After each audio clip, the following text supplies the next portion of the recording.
चूंकि मैं भी कुंभ जा करके आया हूँ, तो लोगों ने पहला प्रश्न ये पूछा कि भगदड़ के बाद अभी वहाँ स्थिति क्या है। लोग बहुत डरे हुए हैं और उस कारण वहाँ भीड़ भी बहुत कम थी। अभी सैफ अली खान वाला जो केस हुआ है जी। उसमें हमने देखा है कि सीसीटीवी फुटेज के अंदर जो आरोपी है उसकी कुछ तस्वीर कैद हुई है, जी लेकिन वो फेस हमें क्लियर नहीं दिख रहा है। जी अब ऐसे मिलते जुलते फेस के तो कई सारे लोग हो सकते जी। हैं, तो ऐसे में हम इस तरह के आरोपियों को कैसे पकड़ पाते हैं? पुलिस के पास हमेशा क्रिमिनल प्रोफाइलिंग होती है। कॉलिंग ट्यून आने से पहले जो है बोलते हैं कि साइबर अपराधियों से बच के रहिए, वो आपसे बिजली के बिल या प्रॉपर्टी बेचने या खरीदने के बहाने जो है आपसे संपर्क करेंगे। तो ऐसे केसेस में कैसे हम ये पहचाने कि जो सामने से कॉल आ रहा है वो किसी फ्रॉड करने वाले आदमी का है? कई बार आपका डेटा बेचा जाता है। लोग ऐसा मानते हैं कि टेलीग्राम एक सेफ प्लेस है जहाँ से हम लोग कोई भी ऐसे प्रयोजन बना सकते हैं। आप इसको ज़्यादातर पेपर लीक के मामले में यूज़ किया। अब पुलिस क्या करती है, पुलिस इसमें रिवर्स इंजीनियरिंग का यूज़ करती है। आपके नाम से सिम है और ये फला फला सिम जो है एक अपराधी इस्तेमाल कर रहा है, इसलिए हम आपको अरेस्ट में ले रहे हैं। को इसके लिए खुद सेल्फ अवेयरनेस चाहिए। आपने सिम यूज़ किया नहीं, आप कभी मुंबई गए नहीं, आप बिहार में हैं, कैसे मुंबई में आपका आधार कार्ड मिल जा रहा है? आप उनसे क्रॉस क्वेश्चन कीजिए कि ठीक है आपके पास में मेरा आधार कार्ड है, तो जी है, आधार कार्ड का नंबर क्या है? आजकल की हमारी दुनिया बिना कंप्यूटर के, बिना एआई के और बिना साइबर वर्ल्ड के अगर हम कल्पना करें तो शायद ये मुमकिन नहीं होगा। हमारी हर छोटी से छोटी चीज में कंप्यूटर का इस्तेमाल होता है, चाहे आप ऑर्डर कर लीजिए, चाहे आप कोई विंडो शॉपिंग कर रहे हैं, कुछ सर्च कर रहे हैं। लेकिन कई बार ऐसा होता है कि इस दौरान हम या अक्सर जो यूजर्स हैं वो साइबर जो स्कैमर्स हैं उनके झांसे में आ जाते हैं। कई बार हम गलती से किसी गलत साइट पर क्लिक कर देते हैं जो कि हूबहू ओरिजिनल साइट जैसी दिखती है और ऐसे में जो है बहुत बड़ा नुकसान हो जाता है। तो आज के समय में साइबर वर्ल्ड को लेकर के जागरूकता होना बहुत ज्यादा जरूरी है। नमस्ते, मेरा नाम है आयुष और आप देख रहे हैं वीपी लाइव और इसमें मेरे साथ मौजूद है अंकित देव अर्पण। ये 25 साल के हैं और साइबर वर्ल्ड के एक्सपर्ट हैं। ये इनके पास कई तरह की डिग्री है, इन्होंने कई तरह के अचीवमेंट 25 साल की उम्र में हासिल कर लिए हैं। टेड टॉक स्पीकर हैं, जोश टॉक्स में जा चुके हैं। थैंक यू सो मच अंकित हमारे साथ जुड़ने के लिए। बहुत बहुत धन्यवाद आपको और आपके दर्शकों को आमंत्रण के लिए। जी। अंकित ये बताइए कि सबसे पहले हम शुरुआत करेंगे ताज़ा जो हमारा अपडेट है उससे। हमारा महाकुंभ चल रहा है और महाकुंभ में हमने देखा कि भई बहुत बड़ा एक हादसा हुआ। उसमें 30 लोगों की मौत हो गई। बहुत सारे लोग घायल हैं। तो ऐसे में लोग बिछड़ भी गए अपने परिवार से और कुछ ऐसा कहा जा रहा है कि शायद भगदड़ मचाई गई। हमें कुछ नहीं पता है, अभी जाँच हो रही है। तो अगर ऐसी कोई स्थिति आती है जैसे भगदड़ मचती है या कोई उसके पीछे कल्प्रिट होता है, तो ऐसे लोगों को हम एआई की वजह से, एआई की हेल्प से या साइबर वर्ल्ड की हेल्प से कैसे पॉइंट आउट कर सकते हैं कि ये जो इंसान है ये दोषी है? या अगर कोई बिछड़ गए हैं अपने घर वालों से खोया पाया बूथ पे, तो हम कैसे उनको मिला सकते हैं साइबर वर्ल्ड के जरिए? बहुत बेहतरीन सवाल आपने पूछा है। जी। 2 चीज़ें हैं, एक तो भगदड़ हुई और आपने कहा कि हमें बहुत जानकारी नहीं है। तो 2 चीज़ें चलती हैं सोशल मीडिया पर में कई घटनाओं को लेकर के। चूँकि मैं भी कुंभ जा कर के आया हूँ, तो लोगों ने पहला प्रश्न ये पूछा कि भगदड़ के बाद अभी वहाँ स्थिति क्या है? लोग बहुत डरे हुए हैं और उस कारण वहाँ भीड़ भी बहुत कम थी। तो एक जब आप सवाल करते हैं कि साइबर के साथ में या एआई के साथ में आप कैसे पता लगाएँ?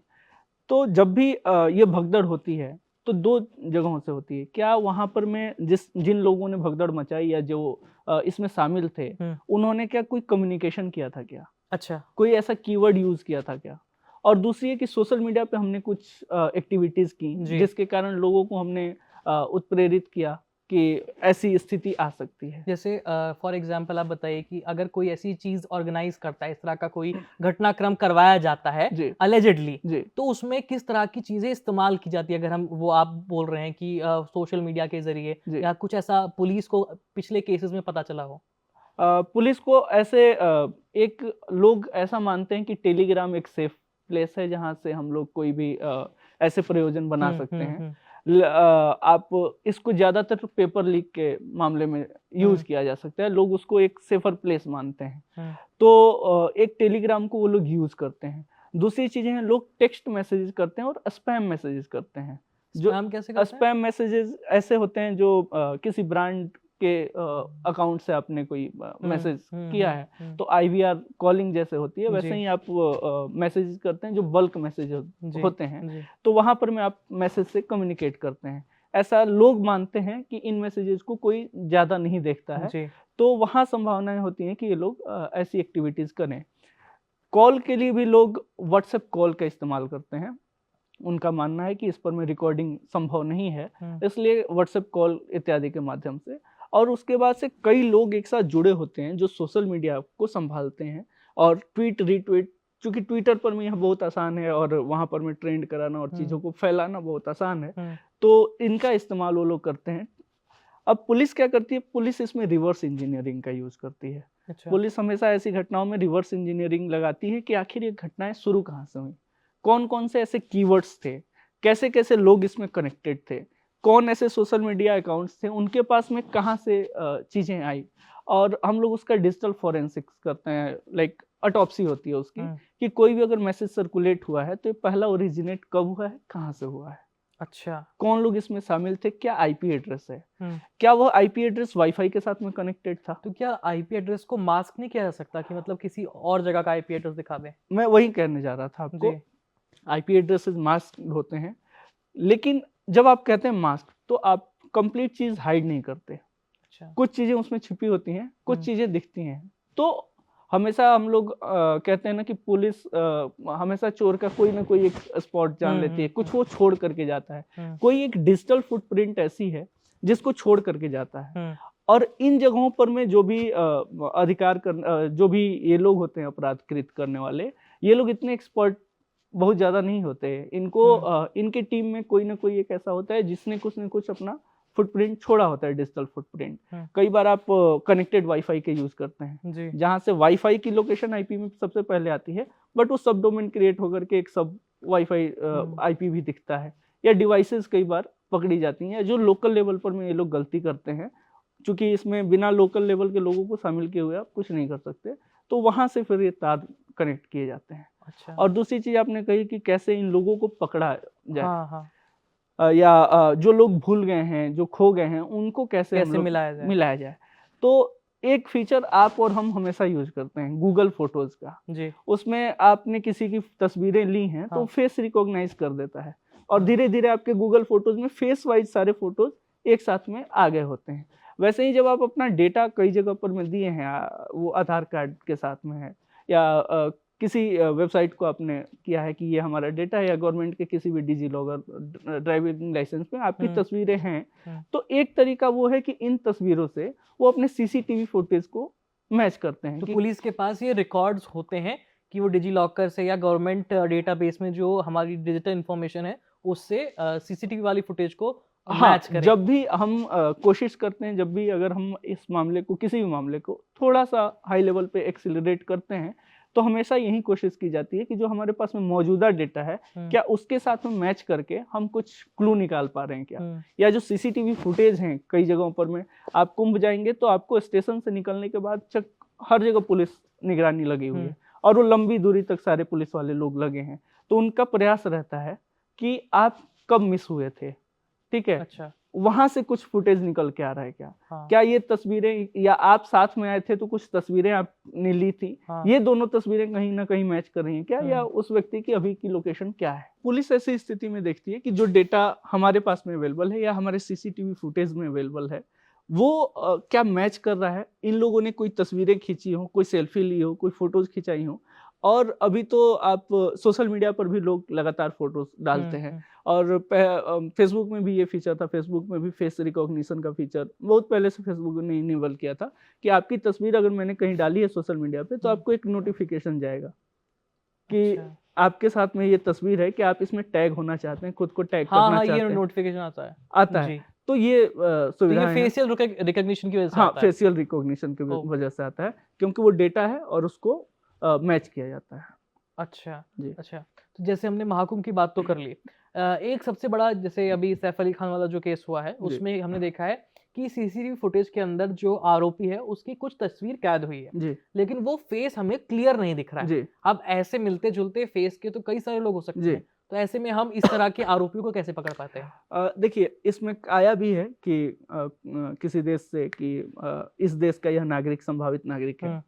हमारे पास में पुलिस के पास हमेशा क्रिमिनल प्रोफाइलिंग होती है, और क्रिमिनल प्रोफाइलिंग में जब भी आप देखते हैं तो क्रिमिनल डेटाबेस पुलिस के पास में अवेलेबल होता है। तो सबसे पहले हमारा यह मानना होता है कि जो ऐसे लोग हैं जो बिल्कुल इनोसेंट हैं और सिविलियन है, आम नागरिक हैं, वो ऐसे अपराधों में शामिल नहीं है, यह हमारा मानना होता है। तो पहली कोशिश हम यही करते हैं कि हम अपने पास जो क्रिमिनल के डेटाबेस हैं, क्रिमिनल की प्रोफाइल्स हैं, उसमें से हम पहला मैच करते हैं कि क्या इसमें से कहीं यह मैच हो रहा है और उसमें क्या गुंजाइश है कि एग्जैक्ट मैच की। दूसरी चीज़ होती है जब मामला इंटरनेशनल होता है, तो इंटरपोल के साथ में हम कनेक्ट करते हैं कि हमारे पास में यह तस्वीर आई है और आप बताएं कि क्या यह आपसे संबंधित किसी देश की है, किसी देश के व्यक्ति की है, या फिर हमें ऐसा लग रहा है कि यह इस देश के नागरिक की तस्वीर हो सकती है, तो हम आपके साथ में कोऑर्डिनेट करके इसकी जांच करना चाहते हैं आपकी टीम के साथ में शामिल होकर के। और अभी सबसे बेहतर बात हुई है कि इन चीज़ों को टैकल करने के लिए हमारे गृह मंत्री ने भारत पोल की भी स्थापना की है, जो हमारे स्टेट को और स्ट्रेंथ करेगी और इस पर में बेहतर कार्य करेगी। अच्छा, ये तो हमने बात करी 2 पॉपुलर केस जो हमारे। इसके अलावा जब आजकल हम जब कॉल कर रहे हैं किसी को एक-दूसरे को, तो हमारे जो व्यूअर्स होंगे वो भी इस बात को नोट करेंगे कि कॉलिंग ट्यून आने से पहले जो है बोलते हैं कि साइबर अपराधियों से बच के रहिए, वो आपसे बिजली के बिल या प्रॉपर्टी बेचने या खरीदने के बहाने जो है आपसे संपर्क करेंगे। तो ऐसे केसेस में कैसे हम ये पहचानें कि जो सामने से कॉल आ रहा है वो किसी फ्रॉड करने वाले आदमी का है और हम उस पे क्या एक्शन ले सकते हैं? क्योंकि अगर हमारे पास मतलब उसके पास हमारा नंबर पहुँचा है कहीं से पब्लिक डोमेन में, तो ज़ाहिर-सी बात है कि कुछ और इन्फॉर्मेशन भी पहुँच सकती है, जो कि वो फ़ायदा उठा सकता है, हमें नुकसान पहुँच सकता है। तो इसको हम कैसे सॉल्व करें? देखिए, कई बार आपका डेटा बेचा जाता है और मैंने देखा भी है कि आप कोई खरीदारी करते हैं या ऑनलाइन साइट से खरीदारी करते हैं, तो लोकल में जो लोग शामिल होते हैं वो आपका डेटा बेच देते हैं कि आपका एड्रेस, नेम, आपने क्या शॉपिंग की, इसकी डिटेल्स इन लोगों के पास में चली जाती है। या छोटे जो सीएसपी सेंटर्स हैं, वहाँ पर में आप नाम, नंबर, आपके ट्रांजैक्शन की डिटेल बेची जाती है। कुछ जगहों पर ये में लीगल है बेचना? नहीं, ये लीगल नहीं है। इसीलिए आपके यहाँ डेटा प्रोटेक्शन बिल आ रहा है। अच्छा। और ऐसा किया जाता है, ऐसा कई हॉस्टल्स के साथ भी, हॉस्टल के स्टूडेंट्स का डेटा बेच दिया जाता है, उनके गार्जियन का नंबर। तभी आप देखते हैं कि बच्चों के गार्जियन को फोन जाता है कि आपका बच्चा बेटा यहाँ पकड़ा गया है। हाँ। उत्तर प्रदेश का एक केस था जिसमें एक माता को फोन किया गया कि आपकी बेटी सेक्स रैकेट में पकड़ी गई है, और 4 घंटे बाद उस माता की डेथ हो गई। शिक्षिका थी वो। तो ये डेटा बेचा जाता है। अब उस डेटा के आधार पर में ये लोग कॉल करते हैं। तो सबसे पहले हमें कहते हैं धैर्य आवश्यक है। आपके पास में कोई कॉल आया तो पैनिक नहीं हो, पहले एक बार रीवेरिफिकेशन करें। अगर आपको कहा गया कि आपका बेटा, पुलिस ने पकड़ा है आपके बेटे को ये ड्रग्स के मामले में, तो पहला कॉल आप अपने बेटे को करें कि क्या वो सुरक्षित है, नहीं है। वो उस कॉल के दौरान ही सारी एक्टिविटीज नहीं करें। अच्छा। एक और मामला मैं बताता हूँ आपको। एयरपोर्ट के जो एजेंट्स होते हैं, जो लोगों को विदेश भेजते हैं, उन लोगों से ये लोग डेटा खरीदते हैं। और जब वह व्यक्ति, मान लीजिए 12 बजे उसकी फ्लाइट है और उसको विदेश जाना है, 3 घंटे का समय है, तो 12 से 3 के बीच में उस व्यक्ति के घर पे फोन किया जाता है। अच्छा। कि क्या उस समय तो इसकी अवेलेबिलिटी नहीं रहेगी, फोन फ्लाइट मोड में रहेगा, तो क्या उसने कोई एक इंडियन नंबर दिया है कांटेक्ट के लिए, अल्टरनेट नंबर, और उस अल्टरनेट नंबर पे ट्राई किया जाता है और कहा जाता है कि ये जा रहे थे, कस्टम ने इनको पकड़ लिया, इनके पास कुछ चीजें मिली हुई हैं, आप वो करिए। और 3 घंटे बाद वो पता चलता है कि वो व्यक्ति पहुंच करके फोन करता है कि हाँ मैं सही सलामत पहुंच गया। घर वाले कहते हैं तुम तो सही सलामत पहुंच गए, हमने 3 लाख भेज दिया। ठीक है, तो ऐसी चीजें होती हैं। तो जब भी आपके पास में कॉल है तो आप रीवेरिफिकेशन करें कि रीवेरिफिकेशन सबसे ज्यादा जरूरी है। और उसके बाद से फिर उस व्यक्ति को भी जाने, वो स्कैमर से उससे कुछ सवाल पूछें। हमारा क्या है कि हम लोग लोकल लेवल पे बहुत सवाल करते हैं, लेकिन जैसे ही कोई कॉल आता है हम डर जाते हैं। और वो लोग हमारे पूरे माइंडसेट के साथ में खेलते हैं। हमारी मानसिक स्थिति क्या है उसके आधार पर में वो लोग सारे खेल खेलते हैं, जिससे हमें परेशानी होती है। अभी कुछ दिनों पहले ना सोशल मीडिया पर जो अंकुश बहुगुणा है, सोशल मीडिया इन्फ्लुएंसर है, तो उनका ये आया था कि उनको डिजिटली अरेस्ट कर लिया और शायद 24 या 48 घंटे तक वो रहे और उनको नहीं पता था कि उनको अरेस्ट किया गया है। और उनके परिवार वाले, दोस्त जो हैं वो परेशान हो गए। और हालांकि सेटअप इस तरह से लगाया गया था और स्कैमर्स ये तक कह रहे थे कि हमने आपके घर के बाहर आदमी खड़े किए हैं, आप कहीं बाहर जाएंगे, होटल में रहेंगे, वहां भी हमने आदमी खड़े किए हैं। तो मतलब इस तरह का जब रहता है माहौल, तो आदमी थोड़ा सा डर जाता है कि क्या पता सच में ही कोई ना खड़ा किया हो, क्या पता वो हमें जान का खतरा ना हो सके। तो क्या मतलब इस सिचुएशन से कैसे बचें? देखिए, कहीं भी आईटी एक्ट या साइबर की किसी किताब में डिजिटल अरेस्ट जैसा कोई शब्द है नहीं। अब क्या है कि जब ये ट्रेंड में आया, ऐसी चीजें होने लगी, आपको ऑनलाइन अरेस्ट किया जाने लगा, तो लोगों ने इसको एक नाम दे दिया। अच्छा। कि ये डिजिटल हो रहा है और अरेस्टिंग हो रही है, तो ये डिजिटल अरेस्ट है। अच्छा। ये केवल लोक नाम है। ऐसी स्थिति में क्या है कि जब भी आप संविधान पढ़ते हैं, बेसिक चीज है, जब आप 6th-7th में रहते हैं और आपको सिविक्स की किताब दी जाती है, तो वहां पे कहा जाता है कि पुलिस जब भी आपको अरेस्ट करे, आपके पास अधिकार है उसका आइडेंटिटी कार्ड मांगने का। रात में पुलिस आपके घर पे नहीं आएगी। ठीक, ये सारी चीजें आप पढ़े होते हैं, 6th क्लास से पढ़े होते हैं, लेकिन आपने मन में डर बना लिया। पहली चीज की डर बना लिया कि किसी ने वीडियो कॉल किया, एक सेटअप में बैठ करके कॉल किया, तो क्या आपने अपने नजदीकी थाने में फोन किया? आप जब किसी भी कंप्लेंट के लिए जाते हैं, आप तो कहता है कि आप इसके नजदीकी थाने में जाइए, हमारा जुरिडिक्शन नहीं है जी। सबसे पहला जवाब आपको, आप FIR करने के लिए जाइए तो सबसे पहले कहता है कि आप कहाँ के हैं, तो ये थाना आपका नहीं है, आपका थाना तो दूसरा लगता है जी, आप वहां जाओ। तो आप फिर ये कैसे मान लेते हैं कि कहीं और का व्यक्ति आपको, अगर आपके लोकल थाने की पुलिस को आपको अरेस्ट करना होगा, वो सीधे आपके घर आएगी। और अरेस्ट करने से पहले एक चीज होती है कि आपको समन भेजा गया था, क्या आपके नाम पे कोई वारंट इशू है? वारंट इशू है तो आपके घर पे पुलिस आई। क्या पुलिस थाने से आपको कॉल किया गया? आज ट्रू कॉलर का भी समय है, आप वहां चेक कर सकते हैं। आपके पास में कोई नंबर आया तो आप इंटरनेट पे डाल के देखिए कि क्या ये आपके नजदीकी थाने का नंबर है। अगर आप बिहार के हैं तो 94318 से यह नंबर शुरू हो रहा है क्या? ऐसे नंबर्स CUG नंबर्स बनाए गए हैं, वो उस प्रोटोकॉल में ही सारे थानों के रहते हैं। तो सबसे पहले आपको ये वेरीफाई करना जरूरी है। ये हुआ कि आ बैल मुझे मार, आप खुद से अरेस्ट हो जा रहे हैं। नहीं, जैसे कई बार ऐसा होता है ना कि वो कहते हैं कि आपके पास से हमने कोई संदिग्ध चीज पकड़ी है, कोई नारकोटिक प्रोडक्ट पकड़ा है, क्या आप तो हम यूज कर वहां रहे से थे? इसलिए वो कर रहे हैं। आप उस प्रोडक्ट को यूज कर रहे थे? नहीं। अगर नहीं कर रहे तो फिर कैसे यह समस्या है? हाँ, कई बार ऐसा होता है कि सर आपके नाम से सिम है और ये फला सिम जो है एक अपराधी इस्तेमाल कर रहा है, इसलिए हम आपको अरेस्ट में ले रहे हैं। तो आप कहिए कि आप घर पे हमारे पुलिस भेज दीजिए, FIR नंबर के साथ में आप हमारे घर पे पुलिस भेजें, मैं अपने लीगल रिप्रेजेंटेटिव को दूंगा, वो बताएगा कि हाँ क्या है। आपको इसके लिए खुद सेल्फ अवेयरनेस चाहिए। आपने सिम यूज किया नहीं, आप कभी मुंबई गए नहीं, आप बिहार में हैं, कैसे मुंबई में आपका आधार कार्ड मिल जा रहा है? आप उनसे क्रॉस क्वेश्चन कीजिए कि ठीक है आपके पास में मेरा आधार कार्ड है, तो जी है, आधार कार्ड का नंबर क्या है? मेरे आधार कार्ड का नंबर। आप बताइए कि हमारे आधार कार्ड का पिन कोड क्या है? क्या यह जानकारी उसके पास में नहीं होगी। आप जब भी अपने बैंक में फोन करते हैं तो कहता है कि सर आपका कॉल मुझे वेरीफाई करना होगा, इसके लिए आपको ये डिटेल्स देनी होंगी कि आप अपने 4 जो डिजिट हैं ये बता दें, या आप अपना बर्थ ईयर बताएं।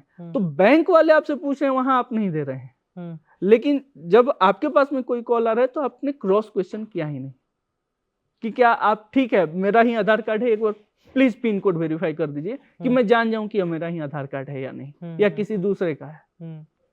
तो आपको समझ में आ जाएगा कि ये मेरा नहीं है। बिल्कुल। अच्छा, एक बात ये है, जब हम अक्सर सोशल मीडिया स्क्रॉल कर रहे होते हैं, इंस्टाग्राम हो गया, फेसबुक हो गया, तो हमें ना नीचे शॉपिंग वेबसाइट्स के, या हम कोई आर्टिकल पढ़ रहे हैं तो नीचे जो है शॉपिंग वेबसाइट्स के लिंक आते हैं जी। तो उसमें कई बार लिंक जो है लेजिट होते हैं, असली वेबसाइट के होते हैं, लेकिन कई बार जो है वो कोई फेक वेबसाइट होती है। उसमें इंसान अपनी डिटेल्स डाल देता है, पैसा तक पे कर देता है, और उसमें दिखाता तो है शुरुआत में कि हाँ आपका प्रोडक्ट आ रहा है, डिलीवर हो रहा है, लेकिन वो आता नहीं है और पैसे चले जाते हैं। तो ऐसे केसेस में अगर हमने कहीं किसी गलत लिंक पे क्लिक कर दिया, या हमारे जो है क्रेडिट कार्ड से या डेबिट कार्ड से पैसे कट गए शॉपिंग करने के चक्कर में या ऑनलाइन किसी उसमें, तो वो हम कैसे कंप्लेन लॉन्च कराएं? अगर कंप्लेन लॉन्च, कई बार लोगों का क्या होता है कि हमने कंप्लेन करा दी, लेकिन हमें ये नहीं पता चल रहा है कि हमारा स्टेटस क्या है, क्या पुलिस ने केस आगे बढ़ाया, किसको अरेस्ट किया, क्या हमारा पैसा मिल जाएगा, तो ये पूरा प्रोसीजर कैसा होता है? ये वाइड क्वेश्चन है आपका, धीरे धीरे मैं बताऊंगा। सबसे पहले तो आप जब सोशल मीडिया का यूज कर रहे हैं तो किसी भी मिलते जुलते स्पूफ वेबसाइट्स जो होती हैं, डुप्लीकेट वेबसाइट हैं, इससे बचें। हम लोग एक टर्म यूज करते थे शुरू से, फिशिंग फिशिंग फिशिंग। अब फिशिंग क्या है? आप जब एक जनरल भाषा में जाने कि आप जब जाते हैं गांव में, मछली मारने वाले को आपने देखा, वो बंसी रखता है, उसमें एक कुछ कीड़ा आटा कुछ फंसाता है और उससे मछली फंसती है, यानी वो मछली को एक प्रलोभन देता है और वो आपसे, आपकी मछली, वो मछली आकर के उसके साथ में फंसती है। सीधा आपको देते हैं प्रलोभन, एक महंगी घड़ी जिसकी कीमत 1 लाख रुपए है, आखिर ऐसा क्या कर दिया गया कि वो आपको 3000 में मिल जा रहा है? तो सबसे पहले तो यहाँ आपको सेल्फ जागरूक होना है कि भाई ऐसा तो हो नहीं सकता। ठीक है, वेबसाइट आप क्रॉस चेक करें, क्या वह FLEEP है फ्लिपकार्ट, ठीक है, क्या वह FLLIP है, तो आप पहले वेबसाइट का डोमेन चेक करें और उसके बाद से फिर खरीदारी करें। अब ऐसा हुआ कि आप बहुत हड़बड़ी में एक बार ऐसा कर चुके, अब आपने कुछ गलती कर दी और आपने पेमेंट कर दिया। वैसी स्थिति में आपको क्या करना है कि दो चीजें हैं। पहला है कि 1930 ये साइबर हेल्पलाइन है। 1930 जी, इस पर में आप कॉल करें। लोगों की समस्या है कि इस पर सर कॉल नहीं लगता 2-2 घंटे, ऐसा हो सकता है क्योंकि कई कॉल्स एक साथ आते रहते हैं। दूसरा आपके पास में ऑप्शन है cybercrime.gov.in के पोर्टल पे जाएं, वहां पूरा परफॉर्मा है, आप उस फॉर्म को फिल करें। अब वहां लोग क्या गलती करते हैं कि एक लाइन में लिख देते हैं कि आई लॉस्ट माई मनी। ठीक, आप कंप्लीट इंसिडेंट बताएं, आप इस लिंक पे गए थे, ये आपसे डिटेल्स मांगी गई, या ये वहां पर में बैंक एड्रेस था, या रेजर पे के माध्यम से हमने यहाँ पेमेंट किया, इस पेमेंट की टाइमिंग ये थी, और ऐसी चीजें इस कारण से हम हुए। लिंक उसमें डालें, एविडेंसेज उसमें सबमिट करें, उसके बाद उस कंप्लेंट को पुलिस के पास में भेजें। वो जब जैसे ही आप साइबर पोर्टल पे कंप्लेंट करते हैं, वो सीधे अपने आप ऑटोमेटिक वहां पर में चला जाता है। उसके बाद से अलर्ट होता है कि आपका यह किस थाने में गया, आपके नजदीकी थाने में आएगा। वो एक मैसेज आ जाएगा कि आपके नजदीकी थाने में इसको भेज दिया गया है। अब क्या है कि सरकार ने जगह जगह पर में, अभी तो हर जिले हर थाने में यह संभव नहीं हो पाया है, लेकिन फिर भी कई साइबर थाने बनाए गए हैं जहां पर में इसकी ट्रेसिंग होती है। तो शहर में कम से कम एक तो होगा ही। हाँ, एक हो गया है। तो आप वहां पर हम बात करें कि हमने यह कंप्लेंट किया था, और 1-2 बार उनसे रिक्वेस्ट भी कर लें, संभव हो तो जाके विजिट कर लें कि हमारी ये कंप्लेंट है। इसमें मतलब देखें, इस तरह के मामले क्या हम फोन पर भी पुलिस से बात कर सकते हैं? फोन पर पुलिस से बात करने का मतलब है कि आपको जब मैसेज आता है कि नियरेस्ट थाने में आपको भेजा गया, तो वहाँ कॉन्टेक्ट नंबर दिया गया रहता है। जो मैसेज के साथ में उस पीएस का नंबर दिया गया रहता है। लेकिन जब आप उस पीएस में फोन करेंगे पुलिस स्टेशन में, तो लोग कहते हैं कि साइबर हमारा जो नहीं है, हम आपको साइबर थाने का नंबर दे देते हैं। ऐसा अभी इसलिए हो रहा है क्योंकि हमारे पास में बहुत साइबर थाना नहीं है। तो साइबर थाने में आप बात करें कि कंप्लेंट का नंबर ये है, और जो जिसने कंप्लेंट की है, शिकायतकर्ता का यह नंबर है, उसके पिता का नाम यह है, और हमने इस तारीख को शिकायत की है, कृपया इसकी जांच करें। तो वो लोग फिर उस पर में काम करते हैं। अब काम कैसे करते हैं कि जो आपका अमाउंट है वो कहाँ गया, ठीक है, किस अकाउंट में गया। जिस अकाउंट में गया वो फर्स्ट लेयर पे है कि डायरेक्ट उस अकाउंट में गया। उसके बाद डिस्ट्रीब्यूट होता है वो अमाउंट, कि उसने तुरंत किसी को फोन पे भेज दिया, यूपीआई भेज दिया, कहीं चेक से विड्रॉ कर लिया, कहीं कैश निकाल लिया उसने एटीएम से, ऐसे डिस्ट्रीब्यूट होता है। अब पुलिस इसमें क्या करती है कि जो ऑनलाइन चैनल में आपका पैसा है, बैंक टू बैंक ट्रांसफर, वहां पर पुलिस होल्ड लगाती है उस पैसे पे। अच्छा, कि ये बैंक को नोटिस जारी करती है कि हमारे पास यह साइबर कंप्लेंट है, और ये एक्नॉलेजमेंट नंबर है साइबर कंप्लेंट की, और इसमें स्कैम हुआ है, तो प्लीज इस मनी को आप होल्ड कर लें। ठीक, तो आपका पैसा होल्ड होता है। कई बार क्या होता है कि ज्यादा अमाउंट है, चेक विड्रॉ हो गया, तो पुलिस बात करती है बैंक के साथ में कि क्या इस समय का सीसीटीवी है क्या आपके पास, कौन सा व्यक्ति विड्रॉ कर रहा है, चेक विड्रॉ कर रहा है। कई बार एटीएम से निकाले जाते हैं, तो पुलिस बैंक को भेजती है कि एटीएम से जिसने भी कैश निकाला है, प्लीज उसकी डिटेल हमें दे दें, उस समय का सीसीटीवी फुटेज दे दें। बैंक टू बैंक है, तो सारे बैंक्स को इन्फॉर्म किया जाता है। अब इसमें क्या है कि अगर आपका मान लीजिए 1 लाख रुपया फ्रॉड हुआ, तो 1 लाख पूरा आने की संभावना तो बहुत कम है, क्योंकि वो कई बार फॉरेन चैनल्स में भी, लाइक क्रिप्टो करेंसीज में या फॉरेक्स ट्रेडिंग में, इन सब में भी वो पैसा डिस्ट्रीब्यूट हो चुका होता है, या हवाला मनी में वो चला जाता है। लेकिन कई बार चांसेस होते हैं कि इंडिया में ही पैसा रहता है, बैंक टू बैंक रहता है, या चेक डिपॉजिट में रहता है। तो आप कह सकते हैं 60%, 50%, कभी 20%, कभी कभी 100% भी मनी आपका होल्ड होता है, और होल्ड मनी बैक आता है। मतलब अमाउंट जितना ज्यादा बड़ा होगा, उतना ज्यादा चांसेस रहेंगे कि वो जल्दी से जल्दी कहीं और डिस्ट्रीब्यूट हो जाए। क्या है कि अगर आप यूपीआई यूज कर रहे हैं, फोन पे, पेटीएम यूज कर रहे हैं, वहाँ लिमिट है कि 1 लाख रुपए ही हम निकालेंगे। आप चेक विड्रॉल करने जा रहे हैं, ज्यादा पैसा है, तो बैंक मैनेजर आपसे पूछेगा। लेकिन हाँ, एक चीज मैं कहना चाहूंगा, जो छोटे बैंक्स हैं, जो बिना किसी बहुत डॉक्यूमेंट वेरिफिकेशन के अकाउंट्स खोल देते हैं, वहां पर में संभावना ज्यादा रहती है कि वो लोग बैंक विड्रॉल कर लेते हैं। गवर्नमेंट को इस पर में काम करना चाहिए कि इन छोटे बैंक्स को कहे कि आप आधार रखिए। अब बैंक जब मल्टीपल टाइम वेरिफिकेशन करती है ना, तो आदमी को जानती है, समझती है, उसका हस्ताक्षर लेती है, स्टाम्प लेती है अंगूठे थंब का इम्प्रेशन लेती है। लेकिन कुछ बैंक्स हैं जो कैसे भी डॉक्यूमेंट पे इंस्टेंट कर खोल देते देते हैं। हाँ। अब वहाँ थोड़ी समस्या है कि वहाँ लोग जल्दी पैसा निकाल वगैरह लेते हैं। लेकिन जो अच्छे बैंक्स हैं वो क्वेश्चन करते हैं कि इतना पैसा कहाँ से आया, क्यों आप कर रहे हैं, जी। और उनका जो आपका रिप्रेजेंटेटिव रहता है, जो आपको रिलेशनशिप मैनेजर रहता है, उसका भी ध्यान आप पर रेगुलर बना रहता है। तो ये प्रक्रिया होती है पैसे होल्ड करने की इस चैनल्स में। जी। अच्छा, ऐसे केसेस में कई बार हम कोर्ट में केस करते हैं जी कि हमारा फला इतना पैसा जो है फ्रॉड में चला गया। जी। तो इन केसेस को कैसे सॉल्व किया जाता है? नहीं, कोर्ट केसेस नहीं करना है, साइबर में आप जाइए, हाँ। आपने कंप्लेंट किया, उसके बाद आपका पैसा होल्ड होगा। हाँ। अब जब होल्ड अमाउंट जब आप रिकवर करना चाहते हैं, हाँ। कि आपका 10 लाख का फ्रॉड हुआ, 2,25,000 रुपए होल्ड हुए, पुलिस ने कहा भाई ये पैसे आपके होल्ड हुए हैं, इसके लिए आप कोर्ट जाइए अपने लीगल रिप्रेजेंटेटिव के साथ, और वहां पर में आप एप्लीकेशन और सुपुर्दीनामा दोनों चीजें दीजिए कि ये हमारा पैसा था और इन कारणों से ये पैसा हमारे साथ स्कैम हुआ, हम ये पैसा अब रिकवर भी हुआ है, इतना होल्ड है, आपसे रिक्वेस्ट है कि हमें ये पैसा रिटर्न किया जाए और हम इस पैसे का सही यूज करेंगे और आगे से ऐसे किसी भी स्कैम में नहीं फंसेंगे। ये आप कोर्ट में सबमिट कीजिए। कोर्ट ऑर्डर देता है कि 7 दिन, 10 दिन, 15 दिन, इतने दिन होगा कि इतने दिन में इनका जो पैसा है, पुलिस से वो डायरी मंगाएगा कि क्या इनका पैसा फंसा है, सच में ये जो कह रहे हैं ये सही है, ठीक है, क्या इनका एफिडेविट सही है, जो अमाउंट ये बता रहे हैं सही है।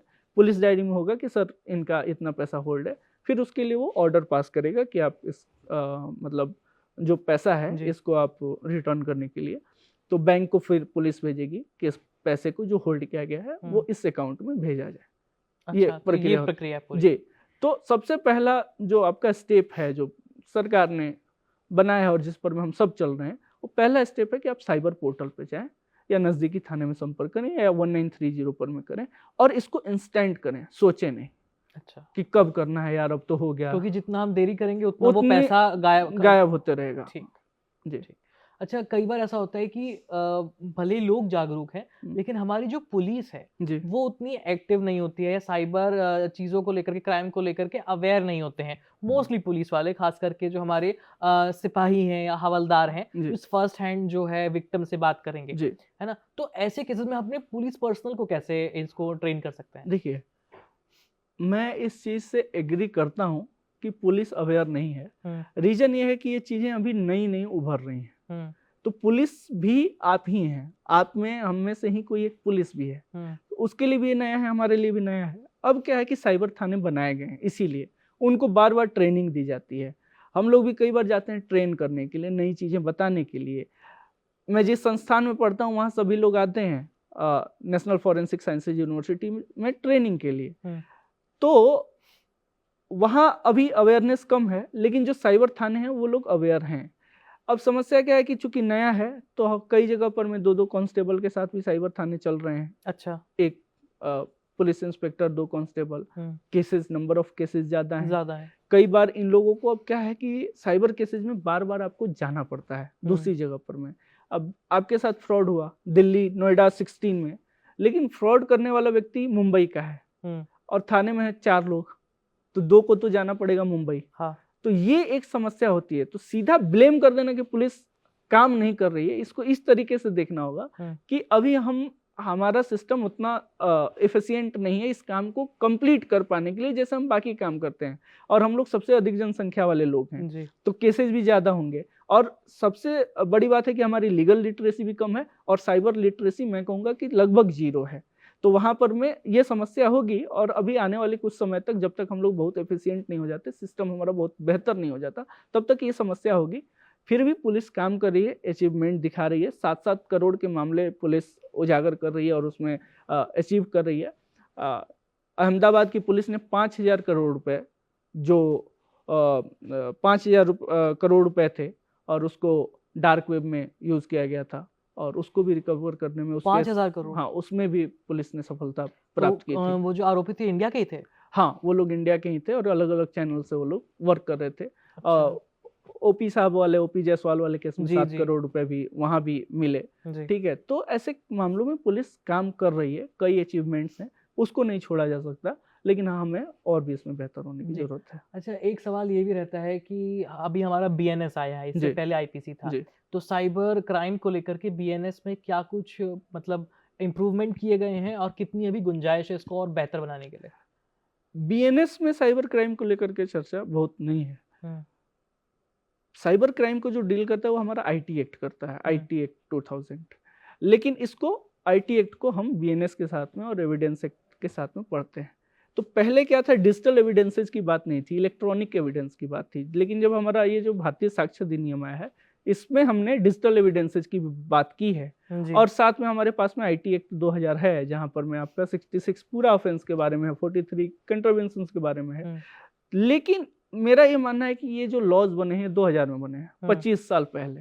तो 25 सालों में 25 दिन में साइबर में डेवलपमेंट हो जाता है, हाँ। 2.5 दिन में डेवलपमेंट हो जाता है, 2.5 मिनट्स में साइबर में नई चीज आ जाती है। आप मैं यहाँ से निकलूंगा और पता चलेगा कि ये ऐसे कुछ नई चीज आ गई। हुँ, तो मुझे ऐसा लगता है कि इस पर मैं लगातार एक्सपर्ट्स की सलाह लेनी चाहिए। और आप देखेंगे कि जो आपने कहा भारतीय न्याय संहिता, इसमें फॉरेंसिक्स की बात की गई है और फॉरेंसिक्स पे जोर दिया गया है। 7 साल से ज़्यादा जहाँ पर पनिशमेंट है, वैसे मामलों में फॉरेंसिक्स को जोड़ा गया है कि आप अनिवार्य है, अनिवार्यता की गई है। तो मुझे ऐसा लगता है कि आईटी एक्ट के साथ भी सरकार को, मिनिस्ट्री ऑफ होम अफेयर्स को इस पर में थोड़ी चर्चा करनी चाहिए। जो नए ट्रेंड्स हैं और आईटी एक्ट को और एफिशिएंट कैसे बनाया जाए, इसमें और नई चीज़ें क्या लाई जाए, और कुछ विजन जो एक्सपर्ट्स हैं उनके साथ कि आगे और क्या हो सकता है। मेटावर्स में क्या होगा, अच्छा। क्रिप्टो करेंसी में क्या होगा, हुँ, क्या जो क्रिप्टो करेंसीज आएंगी, जो डिजिटल टोकन की हम बात कर रहे हैं, वहां पर में जैसे आपने सुना होगा नोट, हुँ, कितने जाली नोट बनते हुँ, हैं। हुँ। तो जाली नोट बन सकते हैं, तो ये तो और आसान है कि हाँ, हम जाली टोकन बना दें, जाली टोकन बना दें। डुप्लीकेट टोकन्स बना दें, जी। पायरेसी हो जाए डिजिटल टोकन्स की। आपको मैं कहूँ हेलो मैं आपको बिटकॉइन दे रहा हूँ हुँ, 40% ऑफ पे, हाँ, 30% ऑफ पे, हाँ। और मैंने आपको पायरेटेड बिटकॉइन दे दिया, हुँ, ट्रांजेक्शन कर दिया। क्योंकि जितने भी टेलीग्राम पे फ्रॉड हैं वो कंप्लीट पायरेसी ही तो है। हुँ, वहाँ क्या है कि एक डमी इन्वेस्टमेंट ऐप बना दिया गया, जहाँ आप हुँ। इन्वेस्ट कर रहे हैं, दिख रहा है कि आप बहुत ग्रोथ कर रहे हैं, हाँ, हाँ, और वहां से फिर आपका स्कैम हो जाता है। हाँ। ठीक, वहां से इन्वेस्टमेंट के नाम पे, शेयर मार्केट के नाम पे, स्टॉक मार्केट के नाम पे। तो अब हमें कोशिश करनी है कि मेटावर्स में, वीआर में, जी, वर्चुअल रियलिटी में क्या ऑफेंसेज हो सकते हैं, इस पर में क्या हम नए जी। लॉज बनाएंगे, क्रिप्टो में, डिजिटल टोकन में क्या हो सकता है, इस पे हम क्या लॉज बनाएंगे, इस पर में चर्चा होनी चाहिए। और आईटी एक्ट को मोटा करने की जरूरत है, यानी उसमें और भी प्रोविजन ऐड करने की जरूरत है, और भी चीजों को जोड़ने की जरूरत है। बिल्कुल। अच्छा अंकित, आपने ना ये काफ़ी सारी चीज़ें मतलब बता दी हैं। जी आप थोड़ा-सा अपने बारे में बताइए कि अभी आप 25 साल के हैं, लेकिन आपने आईटी के वर्ल्ड को, साइबर के वर्ल्ड को, इससे जुड़े क्राइम्स को लेकर के जी। काफ़ी पढ़ाई कर ली। तो मतलब शुरुआत कैसे हुई इसकी? मेरा इंटरेस्ट था साइबर में, और हुँ, चूंकि मैं आर्ट्स का स्टूडेंट हूँ, हुँ, 12th में आर्ट्स था, जी। लेकिन हमने 12th में कंप्यूटर साइंस, जवाहर नवोदय विद्यालय में मेरी पढ़ाई थी। वृंदावन 10वीं तक मैंने वहाँ से, और जवाहर नवोदय विद्यालय समस्तीपुर में मैंने 12वीं की पढ़ाई की। तो वो कंप्यूटर साइंस का कीड़ा आ गया था मन में, हुँ, और उस समय बहुत अच्छा लगता था कि आप वेबसाइट बना ले रहे हैं, हुँ। वर्डप्रेस की वेबसाइट बना रहे हैं, उसके बाद से फिर थोड़ी-सी कंप्यूटर की पढ़ाई अच्छी, मैंने भी की थी, सी हाँ, प्लस प्लस की पढ़ाई सी की प्लस थी। प्लस आता है, हाँ, तो हाँ, अब आपका हाँ। मन आता है। थोड़ा-सा प्रोग्रामिंग वगैरह की तो थी, अब जी। क्या है कि आप ह्यूमैनिटीज वाले हैं ना, तो थोड़ा जी। लीक से हटके यार एक एडिशनल चीज आपको आ रही है। हाँ, और उस समय तो ऐसा था ना कि कंप्यूटर की पढ़ाई कर कर कि बहुत बड़ी चीज़ है। बहुत बड़ी चीज। हाँ, तो मैंने ना साइबर के बारे में जानना शुरू किया। अच्छा। और आजकल क्या है कि हम 2-3 चीजें ही साइबर में जानते हैं कि डिजिटल अरेस्ट हो रहा है हाँ, या मनी स्कैम हो रहा है। लेकिन अभी साइबर में कई चीजें हैं, जैसे कोई व्यक्ति है, उसके पास में वो टिंडर, बम्बल कुछ यूज कर रहा हाँ, है, हाँ, हाँ। वहां उसको किसी लड़की की प्रोफाइल आई। ये तो बहुत सारे केसेस आए हैं कि डेटिंग के बहाने मिलने के लिए बुलाते हैं हाँ और शक्ल किसी की दिखती है, कोई और निकलता है, फिर उसको पीट करके पैसे ले लेते हैं, हाँ, स्कैम वहां कर पर लेते में हैं। लड़की भी रहेगी। हाँ, अब क्या है कि वो रेस्टोरेंट के साथ में, अब मैं दिल्ली में 7-8 जगह बता सकता हूँ। अच्छा। क्रॉस रिवर मॉल आपको नहीं जाना है, हुँ, वहां पर में सबसे बड़ा धंधा चल रहा है।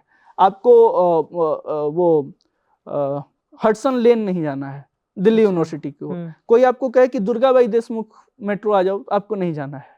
ठीक है, ये लोग अपना रेस्टोरेंट का नाम भी नहीं बताते। हुँ, और यहाँ पर में आप देखेंगे कि 30,000 रुपए का वोडका का शॉट आपको आता है। हुँ। आपको एक एक व्यक्ति से 40,000 50,000 का बिल आ जाता है वहां पर में। हाँ, हाँ, ब्रेड पकौड़े की कीमत वहां 16,000 रुपए हो जाती है, और हाँ, नहीं देने पे बाउंसर्स उनके हैं। हाँ। ये कई अपराध हैं जो मतलब साइबर में है। हाँ। तो चूंकि मैं लॉयर था तो मेरे पास में लोग फोन करते थे कि भाई ऐसा हो गया हमारे साथ में, तब लगता था कि यार ये हो कैसे रहा है। तो मैंने इसके बारे में जानकारी ली। जी। कोविड के टाइम मैंने यही किया है, साइबर के बारे में जाना है कि क्या क्या होता है, कंप्यूटर से रिलेटेड ऑफेंसेस क्या है। उसके बाद मन में आ गया कि अब साइबर लॉ पढ़ना है, इसमें फ्यूचर है, ये नई चीज आ रही है। तो फिर मैंने उस पर मैं काम करना शुरू किया 21-22 और 23 में, 2022 और 23 में मैं अपने लास्ट ईयर में था। तो उस समय साइबर लॉ मुझे पढ़ना था। तो मैंने ना पुलिस स्टेशन में जा करके, चूंकि मेरे कुछ कॉन्टेक्ट्स भी थे और कुछ ऐसे भी थे जहाँ मैं पुलिस स्टेशन में चला जाता था, इंट्रोड्यूस करता था कि अब मैं लॉ कर रहा हूँ। तो पुलिस भी मतलब आगे से कोऑपरेट करती थी इसमें? हाँ, तो मुझे मैं ये कहता था कि आप मेरा आईडी कार्ड वगैरह सब वेरीफाई कर लो, जी। केवल मुझे सिखाओ क्या हो रहा है, आपके यहाँ क्या चीजें चल रही हैं। तो कई जगह पे था नहीं, कई जगह पे नई नई चीजें शुरू हुई थी, तो कई लोगों ने, कई एसीपीज डीसीपीज ने हेल्प भी किया इसमें। कई लोगों की मैं कहानियां भी पढ़ता था कि आप आईपीएस त्रिवेणी सिंह जी की, पवन दुग्गल साहब की, कर्णिका सेठ मैम की, इन लोग की स्टोरी भी पढ़ता था इंटरनेट पे। मैं सर्च भी करता था टॉप 10 साइबर लॉयर्स, है ना। एक और इंसिडेंट भी हुआ था, एक साइबर लॉयर के साथ ही बड़ा फ्रॉड हो गया था। अच्छा, ये बताइए। एक साइबर लॉयर के साथ में बहुत बड़े पैसे का, बड़े साइबर लॉयर के साथ में बहुत बड़ा फ्रॉड हो गया था। तो मैंने ये भी देखा कि ये इनके साथ में कैसे हो गया। ठीक है, तो कुछ साइबर एक्सपर्ट हैं।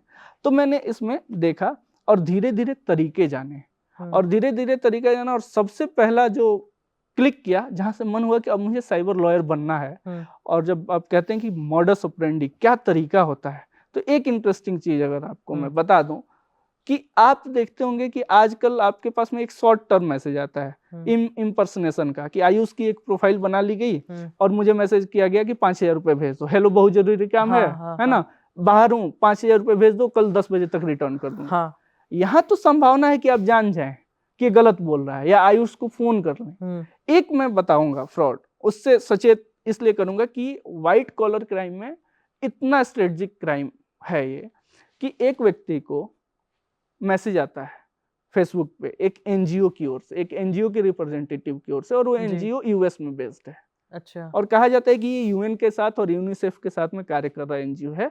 आपको हम चाहते हैं, आपकी प्रोफाइल बहुत अच्छी है, आपको हम रिप्रेजेंटेटिव बनाना चाहते हैं अपने भारत में। ऐसे पता है, ऐसे मैं बताऊं, मेरे पास भी इंस्टाग्राम पे मैसेजेस आते हैं इस तरह से कि ये हमारा चश्मे का ब्रांड है, आप जो है इसको, इसमें हम आपको एम्बेसडर बनाना चाहते हैं। हाँ, पहले आपको इसमें से चश्मा खरीदना पड़ेगा। हाँ, ऐसा करके। हाँ, एक और तरीका आता है कि हम आपको इतना $1,000 देंगे ऐड चलाने के लिए। हाँ, लेकिन एक जो मैं बता रहा हूँ कि उसमें कहा कि आपको एम्बेसडर बनाएंगे, इंडिया का रिप्रेजेंटेटिव। अब रिप्रेजेंटेटिव बनाने की शर्तें क्या है कि हम आपको $50,000 देंगे पर मंथ स्पेंड करने के लिए भारत की गरीबी पे। आप खुश होंगे कि अब मैं इतने बड़े ऑर्गेनाइजेशन का बन रहा हूँ। और शॉर्ट में मैं बता रहा हूँ कि धीरे धीरे वो लोग आज आपसे आपका नाम, नंबर, ये सब मांगेंगे, परसों फोटो मांगेंगे, फिर ईमेल एड्रेस मांगेंगे, फिर धीरे धीरे ये करके कि इतना बड़ा अमाउंट है, मुझे आप तक भेजना है, कैसे मैं भेजूं। ठीक, तो आप कहेंगे कि बैंक अकाउंट। तो कहेंगे कि बैंक अकाउंट फिर आपके लेंगे, फिर कहेंगे कि यार कुछ समस्या आ रही है, 2D गेटवे है, आप अपना क्रेडिट कार्ड भेजें या डेबिट कार्ड भेजें। ओके, अब वो डिटेल भी आपसे लेंगे। तो आप तो चूंकि उस समय अब आप सोच नहीं रहे हैं कि हो क्या रहा है। एक बहुत वैसा इंसिडेंट बता, अब आपकी सारी जानकारी उनके पास चली है। गई। एक दिन चैट होते होते आपको एक ओटीपी आएगा। अब जब वो ओटीपी उस व्यक्ति के पास में आया तो वो अवेयर हुआ। अवेयर क्या हुआ कि तो ओटीपी 59,000 रुपए कट जाएंगे। हाँ, तो उसने कहा कि नहीं, ये आपने जो ओटीपी हमें भेजा है ये पैसे कटने का ओटीपी है, मैं नहीं दूंगा। उसने कहा कि नहीं सर, ये तो केवल हम ऐड कर रहे हैं। उसने कहा कि नहीं सर, इसमें ओटीपी में सीधा लिखा है आपका 59,000 का ट्रांजेक्शन है। उसने कहा कि सर ऐसा हो ही नहीं सकता, हम इतने बड़े ऑर्गेनाइजेशन है, आपके पैसे 59,000 के, हम तो आपको $50,000 दे रहे हैं, तो ये तो इंडियन रुपी है। तो उसने कहा कि आप प्रूफ कीजिए। इस व्यक्ति ने क्या किया कि तुरंत स्क्रीनशॉट लिया ओटीपी का और उसने भेज दिया कि ये देखिए पैसे कटने का है। और जब तक इसको रियलाइज हो पाता, वो कट चुके थे, वो पैसे कट चुके थे। तो आप समझिए कि कितना प्रोग्राम्ड, स्ट्रक्चर्ड, वो बचते बचते जो है फंस गया। तो आपको उस माइंड को उतना तक अवेयर करना पड़ेगा। वहां से मैंने शुरू की, फिर मैंने एक्सपर्टीज आते गई, कई जगह सीखा मैंने, कई जगह इंटर्नशिप की, कई जगह सीखा, कई लोगों ने मौका नहीं भी दिया। तो उसके बाद फिर मुझे लगा कि इसको मैं कैसे इसको एक्सपर्टीज को अपनी डिग्री में कन्वर्ट करना है। जी। कि अब एक्सपर्ट तो हूँ, लॉयर तो हूँ, लेकिन इसको कैसे डिग्री में बदलें। तो खूब सर्च किया तो मुझे national forensic sciences university best option लगा। मुझे वहाँ एडमिशन 1 साल पहले लेना था, लेकिन कुछ कारणों से तो कुछ छूटा। एंट्रेंस वगैरह होता है इसका? हाँ, क्लैट के थ्रू आप नेशनल फॉरेंसिक साइंसेज यूनिवर्सिटी में जाइए। मिनिस्ट्री ऑफ होम अफेयर्स ने बहुत बेहतरीन यूनिवर्सिटी एस्टेब्लिश किया फॉरेंसिक्स और साइबर के लिए, और वहाँ मैंने एडमिशन लिया इसमें एलएलएम में। डिजिटल फॉरेंसिक्स होता होगा मतलब? नहीं, पूरा कंप्लीट वहाँ मास्टर्स इन साइबर सिक्योरिटी है। वहाँ डिजिटल फोरेंसिक्स के लिए आपका पीजी डिप्लोमा कोर्सेज हैं। लॉ में है आपका साइबर लॉ, उसमें भी आपको डिजिटल फोरेंसिक्स पढ़ना है। या बिहेवियरल साइंस है वहाँ पर में, पुलिस सिक्योरिटी है। मतलब उसके पास एनएफएसयू के पास में बहुत कोर्सेज हैं, 50-57 कोर्सेज हैं। और सबसे बड़ी बात है कि कई अब कैंपसेज हो गए हैं। एनएफएसयू गांधीनगर है, एनएफएसयू दिल्ली है, ठीक है, एनएफएसयू भोपाल है, धारवाड़ है, और सबसे बड़ी बात कि युगांडा में भी कैंपस है एनएफएसयू का। तो आप वहाँ भी मतलब वो मुझे सबसे बेस्ट ऑप्शन लगा। और मैं कहता हूँ कि जब आप साइबर लॉ की पढ़ाई कर रहे हैं तो फर्जी सर्टिफिकेट बेचने वालों से दूर रहें, PG diploma in cyber law वालों से दूर रहें। आप अच्छे इंस्टीट्यूट चुनें, आप एनएफएसयू चुनें, वहाँ भी पीजी डिप्लोमा है और एलएलएम भी है। पीजी डिप्लोमा उनके लिए बेहतर है जो लोग लॉ बैकग्राउंड के नहीं है, और एलएलएम उनके लिए बेहतर है जो लॉ बैकग्राउंड से हैं। और साथ में वहाँ पर में कई पीजी डिप्लोमा है, साइबर लॉ में है, डीएनए में है, फिंगरप्रिंट्स में है, ऐसे कई साइबर डिप्लोमा भी है जो आप कर सकते हैं। जैसे आपने कोर्स के बारे में बताया और आपने बताया कि ये एंट्रेंस के थ्रू वहाँ जा सकते हैं, क्लैट के थ्रू। क्लैट के थ्रू। अब ये बताइए कि जैसे किसी ने डिप्लोमा किया है तो उसको कहाँ नौकरी मिलेगी, या किसी ने बकायदा ग्रेजुएशन किया है, पोस्ट ग्रेड किया है तो उसको कहाँ नौकरी मिलेगी? सबसे बड़ी चीज होती है कि हमारे यहाँ युवा प्लेसमेंट नौकरी को लेकर को ध्यान में रख के ही पढ़ाई करते हैं। देखिए 3 चीजें हैं जब आप साइबर और फोरेंसिक्स की बात करते हैं। तो एक आता है साइबर सिक्योरिटी, जहां आप देख रहे होंगे 66 लाख 1 करोड़ ऐसे प्लेसमेंट मिल रहा है, जिसकी सबसे ज्यादा जरूरत है। दूसरी चीज है फोरेंसिक्स, साइबर सिक्योरिटी। दूसरी चीज है फोरेंसिक्स, जिसमें आपका डिजिटल ऑटोप्सी वगैरह है, फिंगरप्रिंट पर में चर्चा है, ठीक है। तो फोरेंसिक्स जहां अब हर जगह साइंटिफिक ऑफिसर के नाम से या फोरेंसिक्स एक्सपर्ट के नाम से वैकेंसीज आ रही हैं। और तीसरी चीज है लॉ। अब लॉ में है डिप्लोमा, साइबर डिप्लोमा, उसको मैं मानता हूं कि उसको थोड़ा कम तवज्जो दिया जाता है। और दूसरा है एलएलएम, क्योंकि एलएलएम कंप्लीट कोर्स है, आप मास्टर्स का टैग लगता है और वहां केवल पोस्ट ग्रेजुएट डिप्लोमा लगता है, तो थोड़ा अंतर है। अब बात करते हैं कि आपके पास में साइबर सिक्योरिटी में तो खूब स्कोप है, फॉरेंसिक्स में भी उत्तराखंड पुलिस लगातार काम करे, उत्तराखंड गवर्नमेंट लगातार काम कर रही है, इस पर में भी फॉरेंसिक्स एक्सपर्ट्स भी आ रहे हैं। जितने भी एफएसएल्स हैं, फॉरेंसिक साइंस के लेबोरेटरीज हर स्टेट में है, तो वो उनके पास भी रिक्वायरमेंट्स आती हैं। साइबर लॉ पे मुझे लगता है कि मिनिस्ट्री ऑफ होम अफेयर्स को थोड़ा सोचना चाहिए। जब साइबर लॉ की बात करते हैं कि आप सिक्योर कर लिए, सारी चीजें कर लिए, आपके पास में एक्सपर्ट्स भी हैं, तो जब ब्रीच होगा कुछ भी तो वहां तो लॉ ही काम आएगा।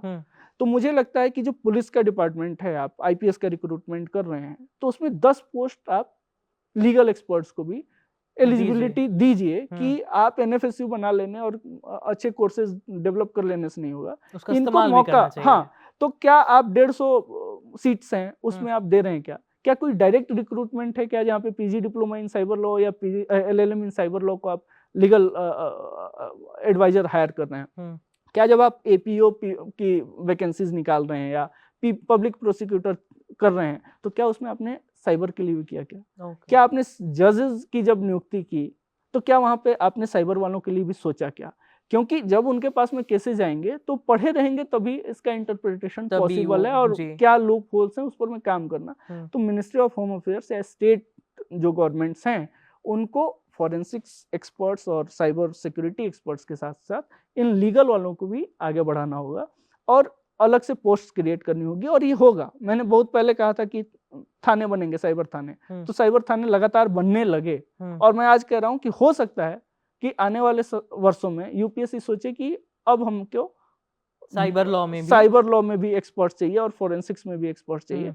तो बहुत ज्यादा तो नहीं, 10%, 2%, 1%, एक पोजीशन एटलीस्ट क्रिएट किए जाएंगे, ऐसा मेरा मानना है। कि जैसे आप इकोनॉमिक ऑफेंस के लिए, सीबीआई के लिए, एनआईए के लिए, सबके लिए अलग अलग लोग डिप्यूट करते हैं, तो वहाँ साइबर के लिए भी एक अलग कुछ होगा, ऐसा मेरा मानना है। और इसमें स्कोप रहेगा, और नहीं कुछ तो आप इंडिपेंडेंट तो प्रैक्टिस करें। कंसल्टेंट, पुलिस कंसल्टेंट हायर करती है, आप हम्म। वहां पर में काम कर सकते हैं, लोगों के साथ में काम कर सकते हैं, अवेयरनेस पे काम कर सकते हैं। 1930 के पास में कई वैकेंसीज हैं साइबर दोस्त के, इस पर में आप काम कर सकते हैं। अच्छा, तो इन शॉर्ट हमने जो साइबर वर्ल्ड से जुड़े हमारे जो पॉपुलर क्राइम्स चल रहे हैं इंडिया में, जी हमने उसके बारे में बात करी। जी महाकुंभ और सैफ अली खान का जो केस था उसके बारे में बात करी। जी पढ़ाई कैसे करें जी और नौकरी कहाँ मिले, सबसे बड़ी चीज़ है। जी तो आई होप हमने जो साइबर वर्ल्ड की जो मोटा-मोटा जो टर्म रहता है, जी वो हमने कवर कर लिया कवर है कर इसमें। लिया, बिल्कुल। और बाकी आगे अगर आपकी कुछ क्वेरीज हैं साइबर वर्ल्ड को लेकर के, साइबर क्राइम को लेकर के कोई इंक्वायरी है, तो हमें कमेंट सेक्शन में लिख भेजिए। हम फिर से अंकित से पूछ करके उनको अपने स्टूडियो में बुला करके आपकी सारी क्वेरीज को सॉल्व कर देंगे। इसी के साथ इस वीडियो को यहीं खत्म करते हैं। मेरा नाम है आयुष, देखते रहिए वीपी लाइव। धन्यवाद। धन्यवाद।